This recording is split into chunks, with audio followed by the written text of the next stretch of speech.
সূরা আর-রাদ। কোন সূরা? সূরা আর-রাদ 13 পারা আয়াত নাম্বার 7। আল্লাহ তাআলা ইরশাদ ফরমিয়েছেন, ইন্নামা আনতা মুনজিরুন ওয়া লিকুল্লি কওমিন হাদ। ইন্নামা আনতা মুনজিরুন ওয়া লিকুল্লি কওমিন হাদ। আপনি তো কেবল ভয় প্রদর্শনকারী। কাকে বলছেন? নবী পাককে। আল্লাহ পাক বলেন, হে আমার নবী, আপনি তো কেবল ভয় প্রদর্শনকারী।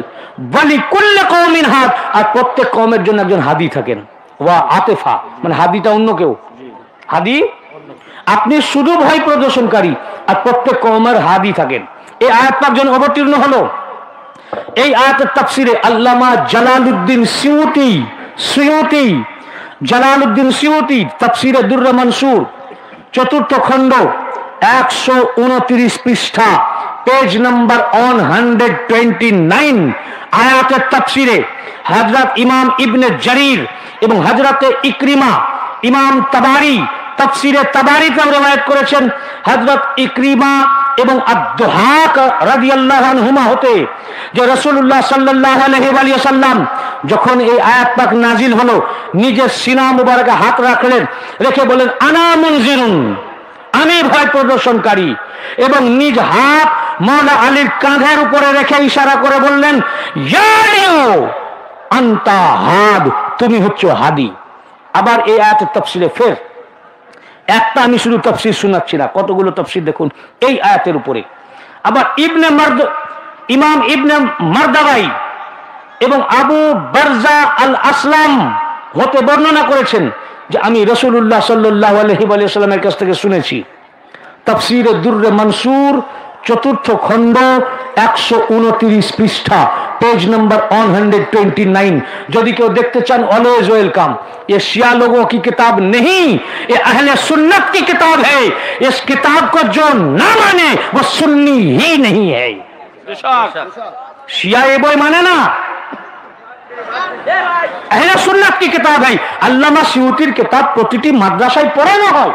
सियूतीर किताब दुर्रे मंसूर যখন এই আয়াত পাক অবতীর্ণ হলো, তিনি বলছেন যে আমি রাসূল পাক সাল্লাল্লাহু আলাইহি ওয়া সাল্লামের কাছে শুনেছি যে তিনি যখন আয়াত পাক নাজিল হলো যে ইন্নামা আনতা মুনজিরুন, রাসূল পাক নিজের বুকে হাত রেখে বলেন আনা মুনজিরুন। এরপর মাওলা আমি ভয় প্রদর্শনকারী, মাওলা আলীর কাঁধে হাত রাখলেন, রেখে বললেন ইয়া আলিয়ু আনতা লিকুল্লি কওমিন হাদ, হে আলী তুমি প্রত্যেক সম্প্রদায়ের জন্য পথপ্রদর্শক, তুমি হাদি। ভাই রাসূলুল্লাহর কথা শুনবেন না মুল্লার কথা? কার কথা? রাসূলুল্লাহর কথা না মুল্লার কথা? তো রাসূল পাক মুল্লা বলছে হাদি অন্য কেউ, রাসূলুল্লাহ বলছেন না হাদি আলী। এখানে হাদি বলতে কাকে বোঝানো হয়েছে? আল্লাহর রাসূল বলছেন আলী। তো আল্লাহর রাসূলের তাফসীর নেবেন না মুল্লার? এ কোরআনের তাফসীর কে বেশি বুঝেন? আল্লাহ রাসূল না? যার উপরে কোরআন অবতীর্ণ হয়েছে একমাত্র তিনিই জানেন এই আয়াতের তাফসীর সবচেয়ে বেশি। কাজেই সবচেয়ে অথেন্টিক আল্লাহর রাসূলের কথা। অতএব কোরআন পাকের তাফসীর নিতে হলে রাসূল পাকের নিকট থেকে নিতে হবে। কেন, কোন আয়াত কোথায় অবতীর্ণ হয়েছে, কিসের পরিপ্রেক্ষিতে নাজিল হয়েছে, এর শানে নজুল কি, কোন আয়াত কার জন্য নাজিল হয়েছে, এটা আল্লাহ রাসূল জানেন না মুল্লা জানে? কে জানে? আল্লাহ রাসূল না?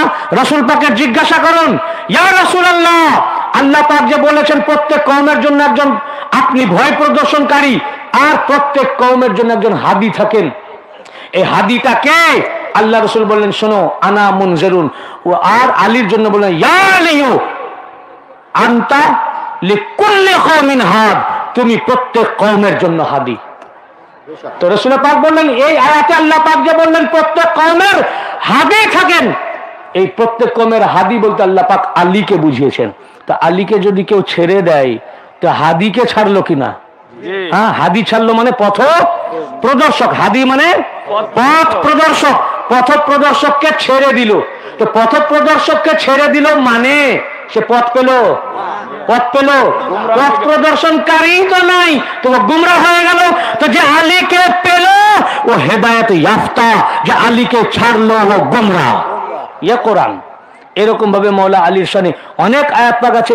কোরআন পাক সূরা আল আরাফ 9 নম্বর পারা আয়াত নম্বর 186, 186 নম্বর আয়াত, মাইয়ুদলিল মাইয়ুদলিল্লাহু ফালা হাদিয়া লাহু, আল্লাহ যাকে পথভ্রষ্ট করেন তার জন্য কোনো পথপ্রদর্শক নাই, কোনো হাদি নাই। মানে আল্লাহ যাকে গুমরাহ করেছেন তার জন্য আলী নাই। হাদিকে আগের আয়াতে কি বললেন? হাদিকে মাওলা আলী, হাদিকে মাওলা আলী। আর আল্লাহ রাসূল বললেন, আল্লাহ পাক বলেন আয়াতে পাকে, আল্লাহ যাকে পথভ্রষ্ট করেন তার জন্য কোনো হাদি, আর হাদি হচ্ছেন মাওলা। অর্থাৎ আল্লাহ যাকে পথভ্রষ্ট করেছেন তার জন্য আলী নাই, অর্থাৎ আলীকে মানবে না সে যাকে আল্লাহ পথভ্রষ্ট করে দিয়েছেন। অতএব এত বক্তব্য শোনার পরেও, কোরআন থেকে এত আয়াত পাক দেওয়ার পরেও মানতে পারবে না, কারণ ও পথভ্রষ্ট। তাকে আল্লাহই পথভ্রষ্ট করেছেন। আল্লাহ পাক তো নিজেই বলছেন, বুঝতে পেরেছেন? কাজেই আল্লাহ পাকের হাজার শুকর আপনারা হেদায়েত ইয়াফতা বলে আলীকে নিজের পথপ্রদর্শক মেনেছেন। সুবহানাল্লাহ।